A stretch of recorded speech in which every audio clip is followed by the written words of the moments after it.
Mr. President, the one question I got, and we'll stop here, is that so many people asked me to ask is, when exactly do the sanctions come off? A lot of confusion there in what's come out from both sides. If you could clarify that, that would be really helpful. There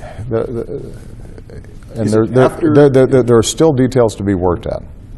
But I think that the basic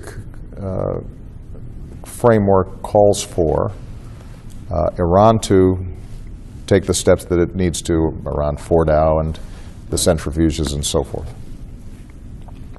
At that point, then the UN sanctions are suspended, although the sanctions related to proliferation, the sanctions related to ballistic missiles, there's a set of sanctions that remain in place. And at that point, then we preserve the ability to snap back those sanctions if there is a violation. If not, though, Iran, outside of the proliferation and ballistic missile issues that stay in place, they're able to get out from under the sanctions, understanding that this constant monitoring will potentially trigger some sort of action if they're in violation. There are U.S. sanctions that are related to Iran's behavior in terrorism, Iran's behavior with respect to human rights abuses. There are certain sanctions that we have that would remain in place because they're not related to Iran's nuclear program. And this, I think, gets to a central point that we've made consistently. If, in fact, we are able to finalize the nuclear deal, and if Iran abides by it, that's a big piece of business that we've gotten done.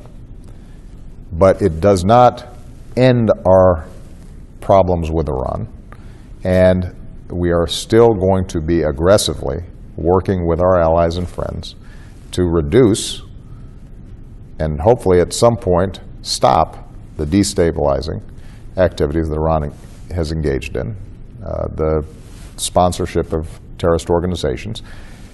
And that may take some time, but it's our belief, it's my belief, that we will be in a stronger position to do so if the nuclear issue has been put in a box. And if we can do that, it's possible that Iran, seeing the benefits of sanctions relief, starts focusing more on the economy and its people.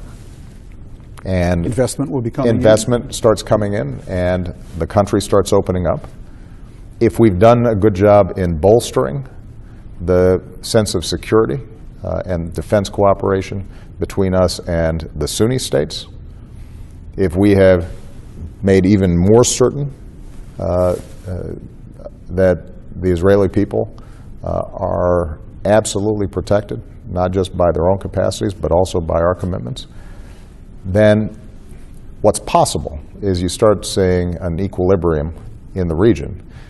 And Sunni and Shia, Saudi and Iran, start saying, maybe we should lower tensions and focus on the extremists like ISIL that would burn down this entire region if they could.